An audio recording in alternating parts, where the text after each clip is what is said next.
오늘 저는 요한복음 14장 26절에서 27절 말씀을 중심으로 보혜사 성령님과 구원이라는 제목으로 말씀 나누겠습니다. 다 같이 두 주먹을 불끈 쥐시고 같이 제목을 세 번 읽어볼까요? 시작! 보혜사 성령님과 구원, 보혜사 성령님과 구원, 보혜사 성령님과 구원. 도대체 보혜사는 어떤 분이시고 왜 보혜사를 성령님이라고 부를까요?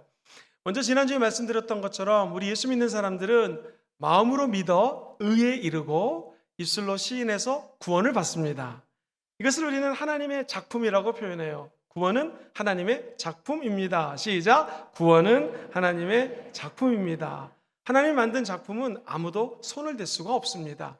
하나님을 믿은 우리 안에는 성령님이 들어와서 함께 거하고 함께 살아요. 그래서 보혜사라는 분은 우리 안에 들어오셔서 보호해 주시고 은혜를 주시는 분이 보혜사라고 이야기를 합니다.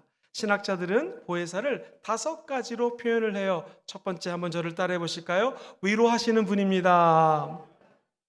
힘들고 어려울 때 누가 우리를 위로합니까? 우리 안에 계시는 성령님이 위로하십니다.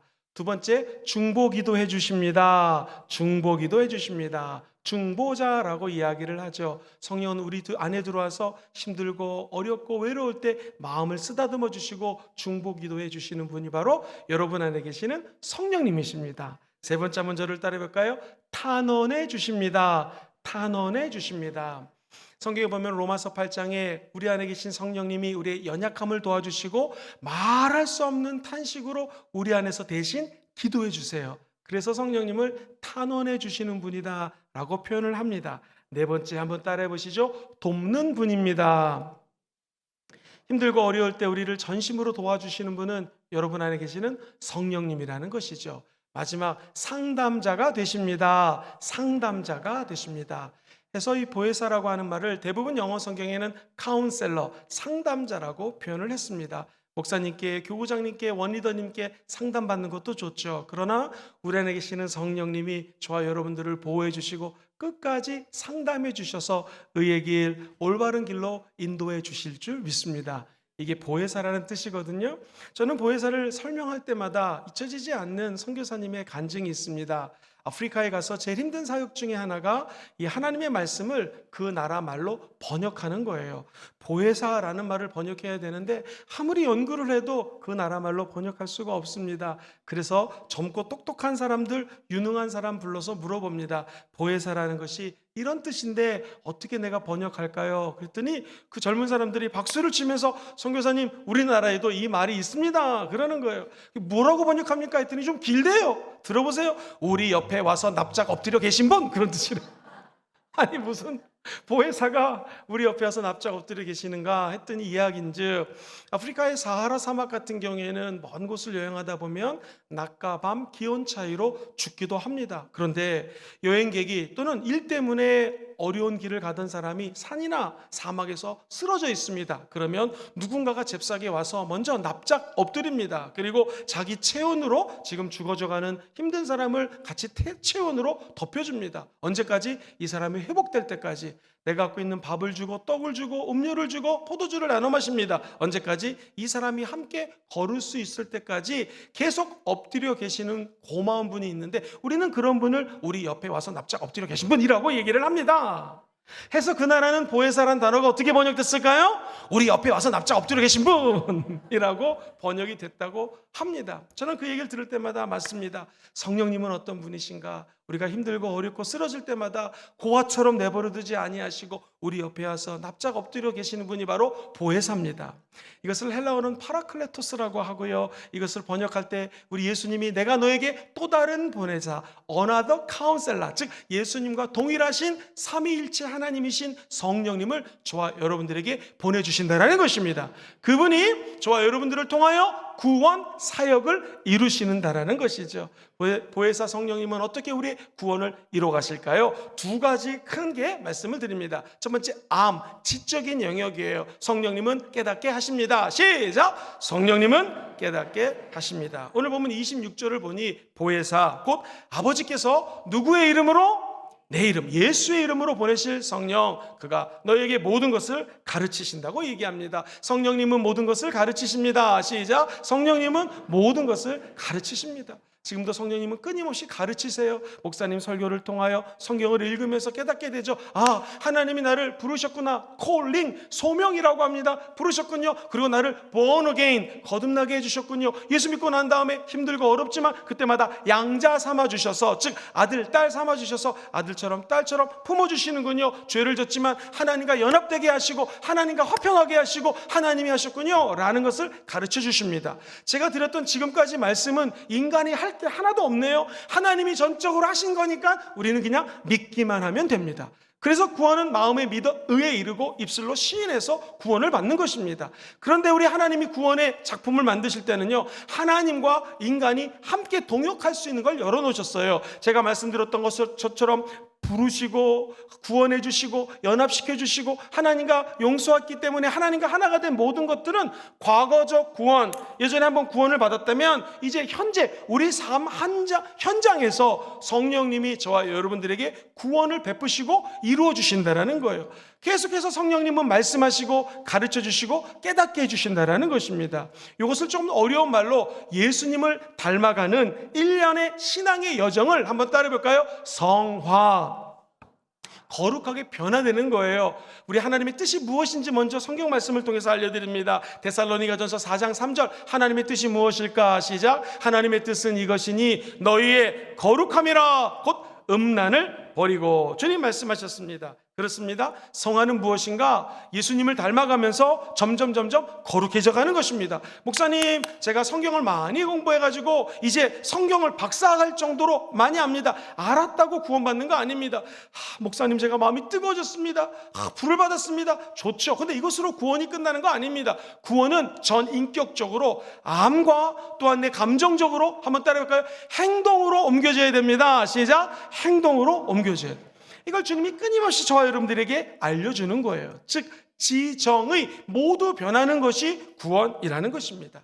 또한 이 구원이라고 하는 것, 점점 예수를 닮아가는 것은 전 생애를 통해서 예수를 닮아가는 거예요. 다시 말해서 천국 갈 때까지 예수 닮아가다가 천국 가는 것이 저와 여러분이라는 것입니다. 사랑하는 성도님들, 그러면 질문이 있습니다. 전생애 동안 내가 하나님과 동역하면서 함께 성화되는 게 그 구원이라면 언제 진짜 성화가 다 될까요? 물론 100% 성화는 되지 못할 거예요. 그런데 현재 성령님과 함께 성령을 따라가고 그의 음성을 듣고 가르침을 열심히 준행하다 보면 어느 날 점점 예수를 닮아갔겠죠. 예를 들면 야곱이라고 하는 사람은 우리가 아는 것처럼 사기꾼이라는 뜻이에요. 거짓말을 합니다. 속입니다. 그도 다른 사람 삼촌 밑에 가서 속임을 당했습니다. 사기꾼, 속였다가 동일한 어려움을 당하게 되죠. 그런데 그가 점점 나이를 먹습니다.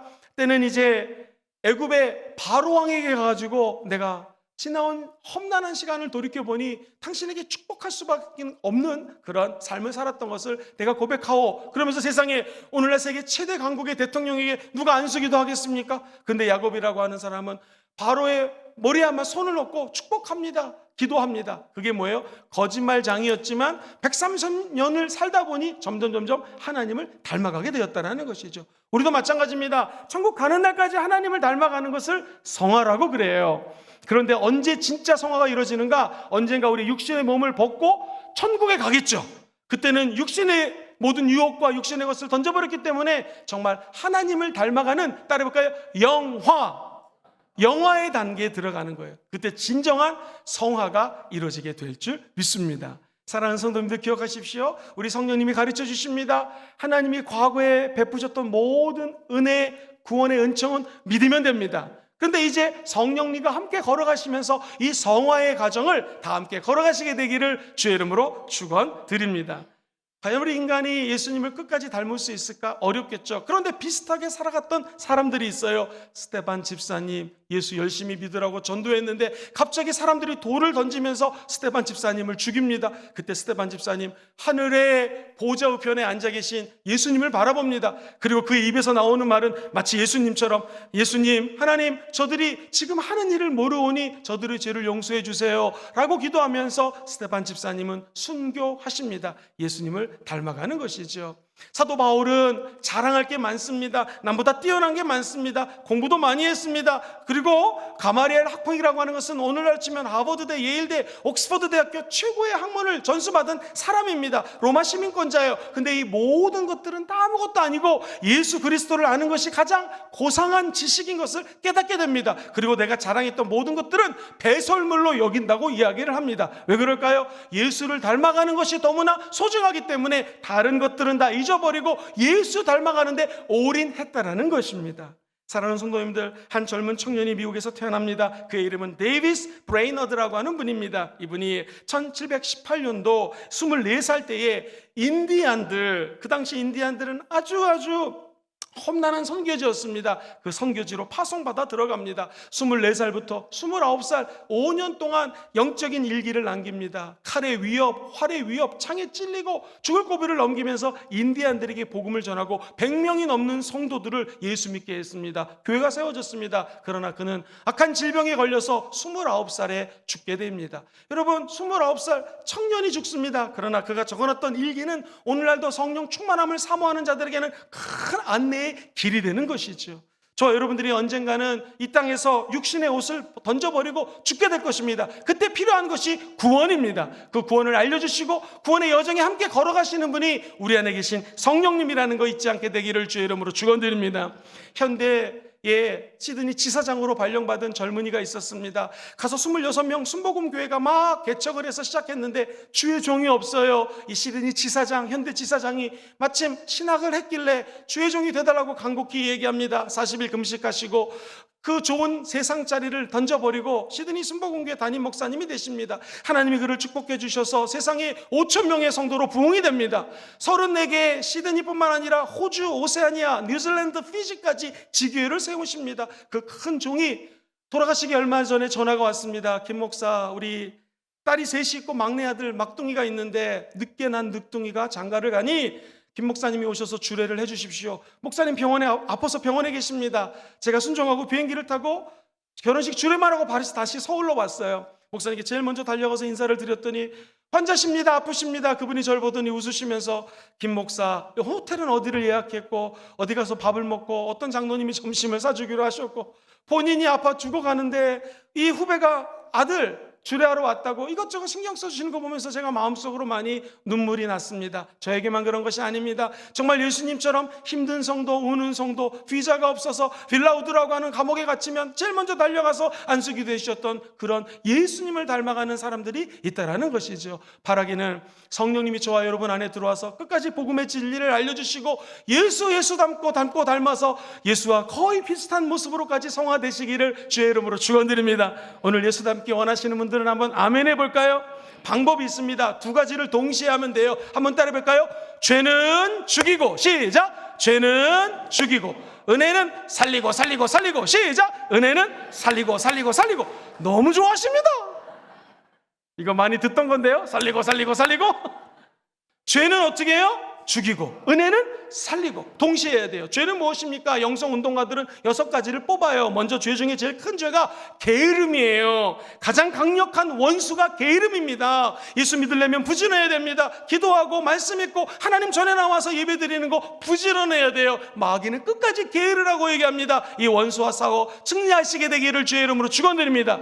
게으름을 우리의 힘으로 이길 수가 없네요. 성령 받으면 성령이 게으름을 이길 수 있는 힘을 준다라는 것이에요. 시기심, 다른 사람을 질투하는 거, 이거 죄입니다. 하나님 원치 않습니다. 하나님은 5달란트 받은 사람 5개 남기면 되는 것이요, 2개 받으면 2개, 1개 받았다고 실망하지 않고 1개 더 남기면 되는 것입니다. 절대로 시기 질투하지 않게 되기를 주의 이름으로 축원드립니다. 식욕, 내가 마땅히 먹어야 될 양이 있는데 그거보다 더 먹는 것을 식욕입니다. 이것도 죄입니다. 여러분, 너무나 많이 먹으려고 하지 마십시오. 옆 사람은 인사합시다. 적게 먹게 생기셨네요. 시작. 적게 먹게 생기셨네요.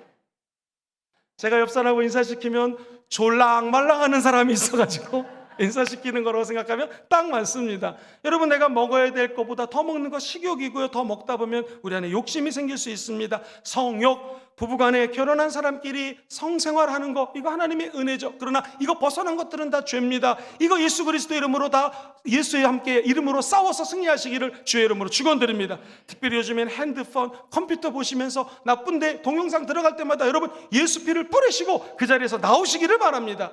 죄 중에 제일 무서운 죄는요, 교만이에요. 교만. 하나님이 가장 싫어하십니다. 그리고 분노, 쓸데없이 화를 내는 것도 하나님은 원치 않아요. 이 모든 죄를 죽이시기를 주의 이름으로 축원드립니다. 죄는 어떻게 해요? 죽이고, 그러나 은혜는 살리고 살리고 살리고. 어떻게 살릴까요? 한번 따라해볼까요? 기도하면 살아납니다. 기도하는 자리에는 은혜가 있게 되어 있어요. 내가 내 이름으로 두세 사람이 모여 기도하면 하나님이 그 가운데 함께 하신다고 약속하셨죠. 기도할 때마다 하나님은 은혜를 부어주시는 거예요. 힘들고 어려울 때마다 은혜를 살리려면 찬양하십시오. 보혈 찬양 많이 하십시오. 성령 찬양하십시오. 그때 하나님은 그 자리에 임재하시고 모인 그들에게 큰 은혜를 부어주십니다. 혼자 있을 때, 운전하실 때 찬양하면 하나님의 은혜의 도가니로 들어갈 수가 있는 것이죠. 무엇보다도 하나님의 말씀을 따라해볼까요? 읽고 듣고 공부하고 암송하고 묵상하십시오. 이렇게 하게 되다 보면 하나님의 은혜의 빛이 우리 가운데 쏟아지게 된다는 것이죠. 우리 성령 하나님께서 여러분들에게 성화되는 것을 끝까지 가르쳐 주시고 끝까지 순종하는 저와 여러분 되시기를 주의 이름으로 축복합니다.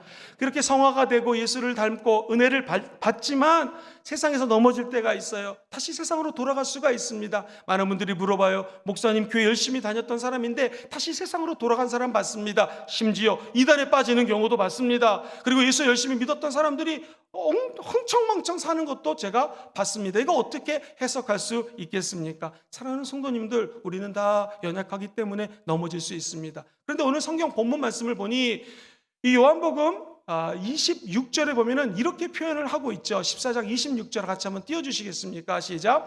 보혜사 곧 아버지께서 내 이름으로 보내실 성령, 그가 내가 너희에게 말한 모든 것을 어떻게 해요? 생각나게 해주신다. 성령님이 생각나게 해주십니다. 시작. 성령님이 생각나게 해줍니다. 성령님은 우리에게 받았던 은혜들을 다시 리마인드 시켜주세요. 생각나게 해주십니다. 여러분, 김영건 목사님이 지난주에 뭘 설교하셨죠? 아는 사람 손 들어보세요. 할렐루야. 그래도 우리 교회는 20명이나 있습니다. 딴 교회 가면 한 명도 없어요.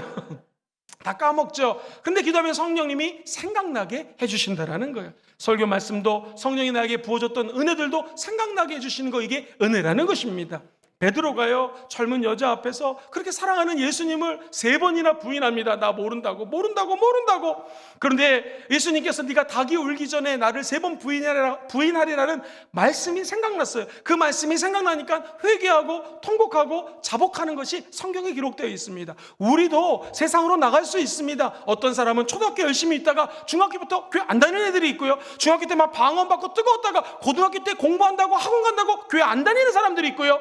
이제 고등학교까지 열심히 믿었다가 대학교 가니 친구들 만나고 술 먹고 교회 안 다니는 친구들도 있습니다. 이거 어떻게 해석할까요? 그런 친구들도 하나님의 은혜의 빛이 임하게 되면 베드로가 말씀이 생각나서 회개했던 것처럼 하나님은 다시 은혜의 세계로 옮겨주신다는 것입니다. 누가 이걸 도와줘요? 우리 안에 계신 성령님이 도와주시는 것입니다. 가룟 유다를 보십시오. 예수님과 함께 생활했습니다. 전도도 같이 했습니다. 귀신 쫓아내는 장면도 함께 있었어요. 그런데 그가 맡은 일이 돈 세는 거였어요. 한 여인이 향유, 옥합 엄청나게 비싼 거를 깨뜨리니까 아마 그날 밤 돈 세면서 얘기했을 거예요. 아유, 옥합만 안 깨뜨려도 흑잔데, 이런 생각했을 것입니다. 맨날 돈 생각하다 보니 이 가룟 유다가 예수님을 은 30냥 노예 한 사람의 몫을 받고 팔게 되죠. 가룟 유다, 왜 믿음의 길을 떠났을까요? 구원의 확신이 없기 때문입니다. 거듭남의 은총이 없었기 때문에 그는 예수를 부인했던 것이죠. 여기 계신 모든 분들이 예수를 끝까지 의지하시고 끝까지 따라가시고 끝까지 주님만 바라보시게 되기를 주의 이름으로 축원드립니다. 저와 여러분들, 구원은 인간이 행하는 것이 아닙니다. 그런데 성령님이 기름 부어주시면 성령님이 모든 것들을 아시기 때문에 리마인드, 기억나게 하시고 가르쳐 주신다라는 것이죠. 성경에 보면 너희는 거룩한 자에게서, 즉 하나님께 기름 부으심을 받고 모든 것들을 안다고 이야기합니다. 여기 계신 모든 성도님들이 모든 것들을 다 아시는 성령님과 동행해 계셔서 그분의 가르침을 받게 되기를 주의 이름으로 축원드립니다. 여러분이 혹시 세상으로 나갔다 할지라도 하나님이 택한 백성은 절대로 버리지 않습니다. 예를 들어 봅니다. 어떤 부부가 지나가는데 응애 아이가 다쳐가지고 울고 있습니다. 부모가 없습니다. 버려진 아이라는 것입니다. 이 아이를 옮겨가지고 병원의 응급실에 데려갔습니다. 의사 선생님들이 잘 도와줘서 고쳤습니다. 모든 병원비를 다 냈습니다. 애가 하는 게 너무나 귀여워서 고아원에 맡기기가 너무나 마음이 아파서 두 부부가 기도하고 이 아이를 양자로 받아들입니다. 이 아이가 6살쯤 됐습니다. 이 아이가 점점 컸는데 컬록컬록 기침을 합니다. 감기 걸렸습니다. 그러면 질문 드리겠습니다. 이 부부가 지금까지 아이를 잘 키웠는데 감기 걸렸다고 애를 버릴까요? 어디다 갖다가 내맡길까요? 안 그럴 것입니다. 끝까지 감기를 고쳐주고 우리 자식이기 때문에 돌봐줄 것입니다. 마찬가지입니다. 우리가 세상에 있다가 하나님께로 접붙임을 했습니다. 이제 하나님의 자녀가 되었습니다. 하나님은 절대로 저와 여러분을 버리지 않습니다. 성령님이 우리 안에 들어오셔서 지금도 끝까지 의의 길, 평강의 길, 천국의 길로 인도해 주실 줄 믿습니다. 설마 좀 실수를 해도 세상으로 나갔다 할지라도 하나님은 절대로 버리지 않습니다. 구원은 예수님께 속한 것입니다. 우리 예수님이 부활하시고 제자들에게 나타나가지고 너가 직접 의심이 난다면 이 옆구리에 창에 찔린 여기에 한번 손을 대봐라. 내 손에 못이 박혔으니 못 박힌 손을 만져보라고 얘기합니다. 뭘 의미합니까? 구원은 오직 예수님만이 베풀어 주신다는 거예요. 예수님이 구원을 주셨고 예수님의 이름으로 보혜사를 성령님을 보내주셨습니다. 성령과 함께하는 사람은 절대로 다시 세상으로 나가지 않고 끝까지 믿음의 길을 달려나가게 될 줄 확신합니다. 이처럼 성령님은 우리의 지적인 알매 부분에 역사하셔서 깨닫게 해주십니다. 두 번째, 이제 삶입니다. 우리 성령님은 삶의 현장에서 일하십니다. 시작! 성령님은 삶의 현장에서 일하십니다. 왜 예수님이 보혜사 성령을 보내주셨는가? 성령은 이 땅에서 예수를 믿는 저와 여러분들 안에 들어서 함께 해주신다는 거예요. 첫 번째로 우리 주님께서 평안을 주십니다. 두려워하지 말고 부담 갖지 말고 평안히 살라라는 것입니다. 오늘 본문 말씀에 보면 27절 말씀을 같이 한번 읽어보겠습니다. 시작! 평안을 너희에게 끼치노니 곧 나의 평안을 너희에게 주노라. 내가 너희에게 주는 것은 세상이 주는 것과 같이 아니하니라. 너희는 마음에 근심하지도 말고 두려워하지도 말라. 할렐루야! 세상 사람들은 성공의 비결을 파워, 능력이라고 합니다. 업무 스킬, 자기 갖고 있는 전문성, 파워를 가져야 된다는 거예요. 두 번째 P로요, patience, 즉 기다리고 끝까지 인내하라는 것입니다. 그리고 끝까지 지그력 가지고 버티다 보면 성공한다는 거예요. 세 번째 P가 뭐냐면 바로 peace입니다. 마음의 평강이 있어야지 성공한다는 거예요. 기독교도 똑같습니다. 기독교는요, 우리의 힘이 아닙니다. 이는 힘으로 되지 않고 우리의 능으로 되지 않습니다. 오직 성령의 능력으로 된다는 거예요. 오직 성령이 너에게 임하시면 너희가 권능을 받아요. 영어로 파워예요. 헬라어로 드나미스예요. 오늘 우리가 기도하다가 성령의 능력 받게 되기를 주의 이름으로 축원드립니다. 세상에서 얘기하는 파워, 권세 없어도 우리는 성령의 능력 가지고 사는 사람이라는 것이죠. 힘들고 어려울 때 장차 다가올 영광과 좋게 비교할 수 없는 이 고난을 묵상하며 환난 중에서도 기뻐할 수가 있습니다. 왜? 환난은 인내는 연단은 소망을 이루는 것을 알기 때문에 patience, 얼마든지 인내할 수 있는 힘이 성령 안에서 공급받게 된다는 것이죠. 세상 사람들이 얘기하는 피스, 영화 한 편 잘 보고 마음의 평강이 임했다, 저 바닷가에 가서 바다뷰를 보고 산을 바라보며 평강을 느낀다, 이거 중요하죠. 그러나 오늘 성경은 얘기합니다. 내가 너에게 평안을 주노니 이 평안은 세상이 주는 것과 틀리다라는 거예요. 말로 형언할 수 없는 엄청난 평안이 우리 성령 안에 존재한다는 것이에요. 우리는 성령과 연결하기만 되면 그 하나님의 놀라운 평강이 우리 마음속에 부어진다는 거예요. 여기가 덥습니다. 에어컨을 틉니다. 더운 공간, 어떻게 찬바람이 휙휙 나옵니까? 전기에 코드를 꽂고 에어컨을 누르면 나오는 것처럼 저와 여러분들이 성령께 접촉되어 있으면 더운 사람들에게는 시원한 바람이 불어오게 되는 것이요, 추운 자들에게는 따뜻한 성령의 불이 임하게 된다는 거예요. 그러므로 세상 사람들이 얘기하는 파워, 페이션스, 그리고 피스는요, 우리 성령 하나님이 저와 여러분들에게 이미 선물로 준 것입니다. 교회가 그렇습니다. 교회가 평안하면 성장하게 되어 있습니다. 교회가 평안하면 부흥하게 되어 있어요. 사도행전 보니 9장 31절 이 모습을 이렇게 기록하고 있습니다. 시작! 그리하여 온 유대와 갈릴리와 사마리아 교회가 평안하여 든든히 서가고 주를 경외함과 성령의 위로로 진행하여 수가 더 많아지리라. 모든 교회들이 평안하면 든든히 서게 되어 있습니다. 주를 경외하는 건 예배지 않습니까? 성령의 위로는 뭐예요? 보혜사, 카운셀러, 저 여러분들 컴포트 해주시는 성령의 위로가 있으면 교회는 부흥한다라는 거예요. 우리 순복음금정교회가 최근에 부흥하고 있습니다. 왜 그럴까요? 한 가지입니다. 우리 성도님들의 마음이 평안하기 때문입니다.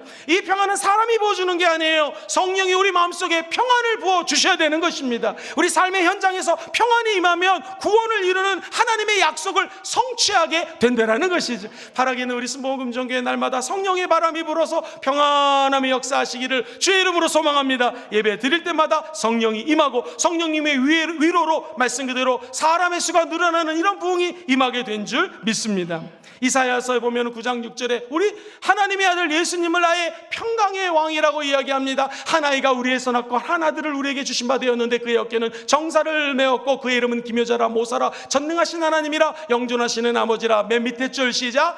평강의 왕이라 할 것임이라. 평강의 왕이 이 가운데 함께 계십니다. 그 예수님께서 저와 여러분들에게 성령을 보내주셨습니다. 평강의 왕은 불안과 근심과 두려움과 좌절을 물리쳐 주시는 것입니다. 그러므로 성령 받으셔야 됩니다. 성령과 함께 하셔서 이 외롭고 힘든 땅 코로나19를 박차고 일어나는 이 모먼트에 이 순간에 성령의 은혜를 받게 되기를 주의 이름으로 축원드립니다. 세상의 평안은요, 환경, 권력, 신분, 번영, 돈이 많고 재물이 있으면 평안할 거라고 믿습니다. 그러나 기독교는 예수님이 평강의 왕이신 걸 믿고 달려가는 공동체가 교회입니다. 그리고 성도는 끝까지 예수님만 붙잡으며 그분이 주시는 평안을 누리는 것이죠. 예수님이 부활하시고 난 다음에 평안 제자들에게 너희들은 평안하라 하면서 샬롬을 선포하십니다. 이 말씀을 하시고 성경의 요한복음 20장 22절에 이렇게 말씀을 하셔요. 같이 읽어볼까요? 요한복음 20장 22절 시작. 이 말씀을 하시고 그들을 향하사 숨을 내쉬며 이르시되 성령을 받으라. 여러분, 성령 받으셔야 됩니다. 그래야지 마음에 참된 평안이 임하는 것이죠. 성령 받으면 하나님과의 관계에서 평안이 깃들게 되어 있습니다. 왜? 내 죄 사하시고 성령이 내 안에서 성령의 광채를 비춰주시니 너무나 성령 하나님의 위대하심을 찬양하게 되는 것이죠. 두 번째, 이웃과 화평하게 되고요, 이웃을 섬길 수 있는 은혜가 예수 그리스도의 영 때문에 생긴다는 것입니다. 더 나아가 우리의 삶이 변화되는 것입니다. 내 안에 깊은 곳에 성령이 강같이 임해서 평화로다. 그 다음 뭐죠? 하늘 위에서 내려오는 것입니다. 평화가 하늘 위에서 내려와서 내 깊은 곳에 평화가 임하기 때문에 내재적인 평화를 가지고 살아가게 되는 것이죠. 이것을 다른 사람들이 보고 김 집사님 교회 다니더니 변했어, 평화가 임했어 라고 하면서 엄청난 충격을 받게 됩니다. 그리고 그런 사람들이 다 예수 믿는 기적이 일어나기를 주의 이름으로 소망합니다. 어떤 분은요, 목사님 제가 마음이 평안해요. 왜요? 어저께 우리 집에 외제 잠금 잔치를 달아놨습니다. 이제 도둑이 못 들어옵니다. 이거 한다고 평안할까요? 맘만 먹으면 얼마든지 도둑이 들어올 수 있는 것입니다. 하나님이 허락하지 않으면 어떠한 축복도 오지 않는 것처럼 머리카락도 세고 계시고 멀리서도 우리 안고 일어섬을 하시고 마음의 깊은 것도 통촉하시는 성령 하나님이 은혜를 주셔야 평안이 열리는 것입니다. 사울왕을 보십시오. 그가 성령이 임했을 때는 열심히 왕으로서 일을 할 수 있었죠. 그러나 성령이 떠나니까는요, 마음에 우울증이 생깁니다. 귀신이 틈탑니다. 성령 충만한 다윗이 오늘날 기타와 같은 악기 수금을 연주하자 사울왕에 있던 귀신이 떠나갑니다. 평안의 도구로 여러분들이 쓰임받게 되기를 주의 이름으로 축원드립니다. 다윗 왕에게 성령이 임하자, 성령 충만함 받자 그는 골리앗과 싸워 승리할 수가 있었고, 역사적으로 가장 위대한 나라 이스라엘의 왕으로 한 나라를 하나님의 은혜 가운데 세울 수가 있었던 것이죠. 여러분의 가정이 성령 충만해서 잘 세워지기를 주의 이름으로 축원드립니다. 우리 교회가 오직 성령 충만함으로 달려나가게 되기를 다시 한번 소망해 봅니다. 제자들 성령 받기 전에는 오합지졸이었습니다. 베드로 보십시오. 예수님을 3번이나 부인했죠. 그러나 성령 받고 그가 벌떡 일어나서 복음을 증거하자 3,000명이 회개했습니다. 오늘 제2의 베드로들 같은 사람들이 이곳에 임해서 성령 받고 예수 그리스도를 증거하는 사명자들이 되게 될 줄 믿습니다. 끝으로 성령님은 확신을 주십니다. 저와 여러분들이 이 땅에 살면서 세상 것 탐하지 않고 성령 바라면 두려워할 필요가 없습니다. 겁낼 필요가 없습니다. 확신 가지고 나아가는 것이죠. 예를 들어 보겠습니다. 옛날에 우리 동네에서는요, 어머니 친구들이 장난을 많이 쳤어요. 저희들에게 야 사실은 너 네 엄마 아들이 아니다. 다리 밑에서 주워왔다. 그러면 내 친구들 중에 어떤 애들은 진짜 내가 다리 밑에서 주워왔나? 이 엄마 내 엄마 아닌가? 이런 갈등하는 애들이 있었습니다. 확신이 없는 거죠. 저는 절대로 믿지 않았습니다. 이 확신이 있었던 것이죠. 사랑하는 성도들, 구원의 확신이 똑같습니다. 선교단체 가보세요. 모든 선교단체에서 제일 먼저 앉혀놓고 가르치는 게 구원의 확신이에요. 구원의 확신은 기본기입니다. 이거 흔들리면 예수 믿어도 소용이 없습니다. 교회 죄송하지만 10년, 20년, 30년 평생 다녀도 우리 엄마 아빠가 예수 믿어서 나도 그냥 태생적으로 모태신앙입니다. 이런다 할지라도 구원하고 거리가 멀 수가 있습니다. 구원이 왜 중요한가? 구원의 확신 받은 사람들은요, 고난이 다가와도 고난을 이길 수가 있습니다. 왜? 난 어차피 천국 갈 거기 때문에 이 고난이 고난으로 보이지 않습니다. 고난 뒤에 감춰진 하나님의 영광이 보이는 것입니다. 앞으로 장차 다가올 영광과 좋게 비교할 수 없기 때문에 고난까지 이기게 하는 힘이 구원의 확신이에요. 나는 오늘 여러분들이 구원의 확신 받게 되기를 주의 이름으로 축원드립니다. 구원의 확신은 세 가지로 받을 수가 있습니다. 첫 번째, 아주 객관적인 거예요. 지적인 거예요. 성경책을 읽다가 아 맞다, 우리 주님을 마음으로 믿었으니 입술로 시인했으니 내가 구원받았지. 이것도 확신입니다. 두 번째, 주관적인 체험입니다. 성령님이 우리에게 나타나셔서 성령의 역사를 행하시고 우리 마음속에 감화감동 주시면 구원 체험을 통하여 확신을 가질 수가 있습니다. 세 번째, 제일 중요한 것, 성령님이 주시는 확신입니다. 우리가 잘 아는 조나단 에드워드라고 하는 사람은요, 1937년도에 유명한 설교자인데요, 하나님께 기도하기 위해서 말을 탁탁탁탁 타고 숲으로 갔습니다.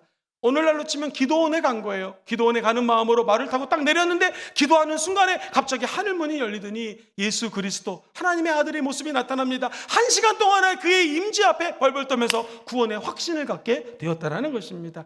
우리 사랑하는 성도님들도 절대 주권을 갖고 계시는 성령님과 이런 개인적인 만남을 갖게 되기를 주의 이름으로 축원드립니다. 우리 순복음 금정교회가 왜 6월 4일, 5일, 6일 오송 캠프를 진행할까요? 오순절 성령 비전 캠프가 바로 이런 순간입니다. 성령님을 만나서 흔들리지 않는, 요동치지 않는 확신을 체험하는 것이죠. 바라기는 우리 순복음 금정교회 모든 성도님들이 성령의 역사하사 구원의 확신, 흔들리지 않는 주관적인 체험, 객관적인 체험, 성령 안에서 체험하시기를 주의 이름으로 축원드립니다. 마틴 로이드 존스라고 하는 유명한 설교자님이 있어요. 학자시기도 하고 목사님이십니다. 그분이 설교를 탁 마치고 갔는데 성도 한 분이 와서 이렇게 얘기하더래요. 목사님 너무나 은혜 받았고 목사님 말씀 중에서 제가 구원의 확신을 받았습니다. 할렐루야 그러더래요. 그럼 보통 목사님 같으면 축하합니다, 하늘문이 열리고 하나님 축복해 주셨군요 이럴 텐데, 로이드 존스 목사님 얘기 들어보세요. 이렇게 얘기합니다. 두고 봅시다. 단지 입술로 고백했다고 구원이 이루어지는 것이 아니라 삶의 변화까지가 구원이라는 거예요. 우리가 연약하기 때문에 삶을 변화시킬 수 있도록 성령님이 도와주신다는 거예요. 그래서 성경을 잘 읽어보시면 누구나 주여 주여 한다고 천국 가는 것이 아니라 다 아버지의 뜻대로, 하나님의 뜻대로 성령의 인도하심을 따라 살아가는 자들만이 천국에 들어갈 수 있다는 거예요. 저는 바라기는 우리 순복음 금정교회 모든 성도님들은 입술로 시인해서 구원받을 뿐만 아니라 성령의 가르침을 따라 알미, 삶으로 변화되기를 주의 이름으로 축원드립니다. 그래서 우리 순복음 금정교회 비전은 첫 번째 예배 잘 드리는 것이고, 두 번째 이웃 섬기는 것입니다. 저희가 커피를 이번 주부터 무료로 나눠드립니다. 할렐루야. 좋은 커피 콩을 쓰니까 마음껏 드십시오. 이웃을 섬기는 마음입니다. 등산객이 와도 무료입니다. 할렐루야. 그런데 혹시라도 헌금을 해주시거나 돈을 내시는 분은 그걸 가지고 이웃 남산동에서 굶어 죽는 사람 없어야 됩니다. 쌀이 없고 라면이 없는 분들에게 마음껏 나눠드리는데 사용하도록 하겠습니다. 이웃을 섬기는 것이죠. 근데 세 번째가 중요합니다. 한번 따라해볼까요? 삶의 변화. 예수 믿었고 성령 받았으면 두고 보자, 즉 성령의 음성을 듣고 그대로 행동까지 옮기는 것이 참된 구원인 줄 믿습니다. 그럼 궁금하실 거예요. 목사님 나 구원 받았나요? 구원의 확신이 있나요? 정확한 답을 드리겠습니다. 오늘 이 아침에 하나님에 대한 갈망이 있으신 분들은 아멘 해볼까요? 목마름이 있으시면 아멘 해볼까요? 거의 구원 받은 것입니다. 하나님을 갈급하고 주님을 알고 싶으면 내가 구원에 이르렀다고 보셔도 됩니다. 거꾸로 하나님 알고 싶지도 않고 예배드리는 것이 너무나 힘들고 이거 구원하고 멀어지는 것입니다. 경계하시고 경성하고 깨우셔서 하나님에 대한 갈급함이, 목마름이 계속해서 지속되기를 주의 이름으로 축원드립니다. 성령님은 구원의 역사하셔요. 로마서 8장 16절 보니 이렇게 말씀하십니다. 로마서 8장 16절 같이 읽어봅니다. 시작. 성령이 친히 우리의 영과 더불어 우리가 하나님의 자녀인 것을 증언하시느니라. 할렐루야. 오늘 이 하나님의 놀라운 은총이 성령 하나님 때문에 구원을 증언하는 역사가 있게 되기를 주의 이름으로 축원드립니다. 이 청교도들은요, 우리가 잘 아는 마태복음 7장 ask, 구하라, S, seek, 찾으라, K, knock, 그리하면 너희들이 다 열리고 구하고 받을 것이다, 이런 말씀이 있죠. 그럼 우리는 이걸 어떻게 적용하느냐? 내가 1억이 필요하니까 구하고 찾고 두드리면 응답받습니다, 이렇게 많이 적용하잖아요. 근데 그게 아닙니다. 청교도들은요, 구원의 확신을 구합니다. 내가 구원 받았는지 좀 알려주시옵소서. 구원의 확신이 있는지 내가 찾고 또 찾습니다. 오늘 아침에 성령님, 내가 정말 구원의 은총 가운데 사는지 좀 알려주세요. 찾고 또 찾습니다. 삶의 현장에서 구원의 확신들이 좀 증거들이 나타나게 도와주세요. 무엇보다도 두드립니다 라고 구원의 확신을 이 찾고 두드리고 구하는 것에 목숨 걸고 적용했다는 것입니다. 저는 우리 순복음금정교회 모든 성도들이, 저와 여기 계신 분들이 다 천국 가게 될 줄 믿습니다. 그 구원을 베푸시는 성령님의 손을 잡으십시오. 그분과 연결되어야 됩니다.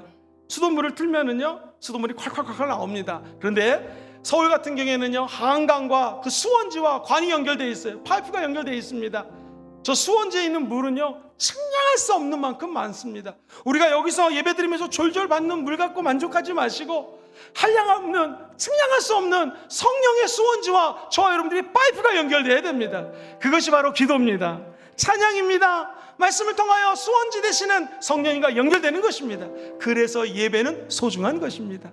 오늘 말씀을 정리하겠습니다. 목사님, 성령 하나님은 구원과 어떤 사역을 이루시나요? 첫 번째, 지성과입니다. 지성과. 첫 번째, 한번 더 따라볼까요? 성령님이 깨닫게 해주십니다. 시작. 성령님이 깨닫게 해주십니다. 뭘 깨닫게 해요? 성령님은 가르쳐 주십니다. 시작. 성령님은 생각나게 해주십니다. 성령님은 생각나게 해주십니다. 두 번째, 우리 삶의 영역입니다. 성령님은 삶의 현장에서 일하십니다. 시작. 성령님은 삶의 현장에서 일하십니다. 성령님은 평안을 주십니다. 성령님은 확신을 주십니다. 오늘 이 말씀 기억하시고 꼭 승리하시게 되기를 주의 이름으로 축원드립니다. 어려운 말로 제가 오늘 설명했던 것을 견인이라고 그래요. 구원에서 견인, 하나님의 우리의 손을 붙잡아 주시고 천국까지 함께 견인해 주시는 거예요. 나는 이 축복이 여러분의 삶에 끝까지 함께 하셔서 성령 충만하시고 성령의 손을 잡고 천국까지 다 이르시게 되기를 주님의 이름으로 축원드립니다.